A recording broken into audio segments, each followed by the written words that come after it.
Hi friends, कभी सोचा है हैंडसम लाइफ क्या है? पल है कुछ दिल के करीब, लिखेंगे फिर से अपना नसीब। ना ना ना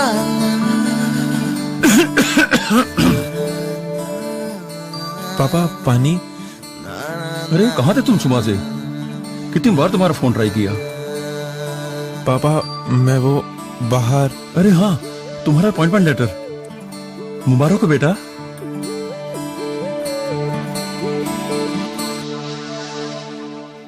कोशिश करेंगे यूं ही नहीं मानेंगे हार। न माने न माने न मानेंगे हार। अरे इसका क्या मतलब है? पापा हमारा बिजनेस प्लान अप्रूव हो गया है, हमें फंडिंग मिल गई है। अब हमारा सपना जरूर पूरा होगा। सपना? कौन सा सपना? कुछ खास है ये सारे पल, दिल में मची है धूम आजकल। वक्त को यूं ही जाने न दो, हैंडसम लाइफ अब तुम जी लो। जियो हैंडसम, रहो बिंदास, ये हैंडसम लाइफ का अंदाज। Hello friends, I'm sure you all are living your passion in all ways, big and small. Fair and Handsome celebrates the spirit of living your passion and following your dreams. If you too are living a handsome life, share your story with us.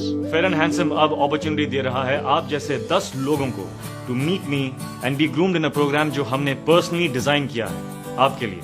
Also, get an exclusive chance मेरी FC Pune City team से मिलने और उनके साथ hang out करने का. So what are you waiting for? Log on to the website www.handsomelife.in. Handsome life का अंदाज। देश के प्रधानमंत्री नरेंद्र मोदी द्वारा काले धन पर नकेल डालने और उसको सहयोग देने के लिए पंजाब राइस मिल एसोसिएशन सामने आई है, जिसको लेकर आज जिला मोगा के बागापुराना में पंजाब राइस मिल एसोसिएशन के पंजाब भर के पदाधिकारियों ने एक अहम मीटिंग की, जिसमें अहम फैसला लिया गया कि कोई भी राइस मिल किसी भी खरीद एजेंसी को कोई रिश्वत नहीं देगा और अपने कारोबार में किसी तरह की करप्शन को बर्दाश्त नहीं करेगा। उक्त फैसला all India rice mill federation association के प्रधान तरसेम सैनी ने सभी मेंबरों के साथ किया। इस मौके पंजाब भर से राइस मिल एसोसिएशन के करीब 200 से ऊपर पदाधिकारी शामिल हुए।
सबसे पहले तो हमारी पंजाब राइस मिलर्स एसोसिएशन ने इस बात का धन्यवाद किया है कि सेंटर सरकार ने, पर्टिकुलर हमारे प्राइम मिनिस्टर मोदी जी ने जो डिसीजन करप्शन के खिलाफ लिया, उसके लिए हम उनकी सराहना करते हैं। और आज की मीटिंग में भी हमने कहा है, क्योंकि काफ़ी समय से चर्चा चलती आ रही है कि राइस मिलर्स को एक्सप्लॉइट करके उनसे पैसे लिए जाते हैं, चाहे वो पैडी स्टोर करना हो, चाहे वो राइस लगाना हो।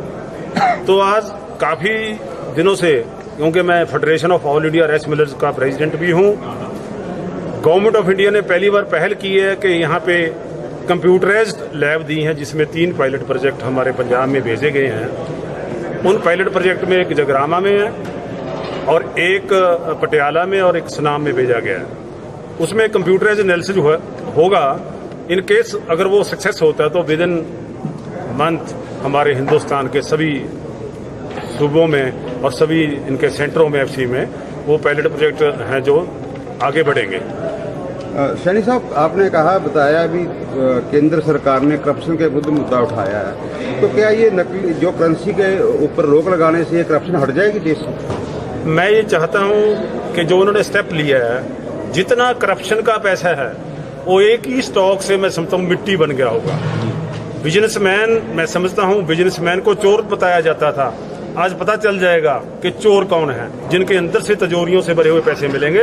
बिजनेसमैन फिर डिक्लेयर किए हुए हैं, बिजनेसमैन ने डिक्लेयर किया हुआ। सर, वो पैसा सामने कैसे आएगा? वो बिल्कुल ना भी आए, कैसे आएगा? वो खत्म हो जाएगा पैसा, तो नई करेंसी आएगी। तो उसको नुकसान किसका है जी?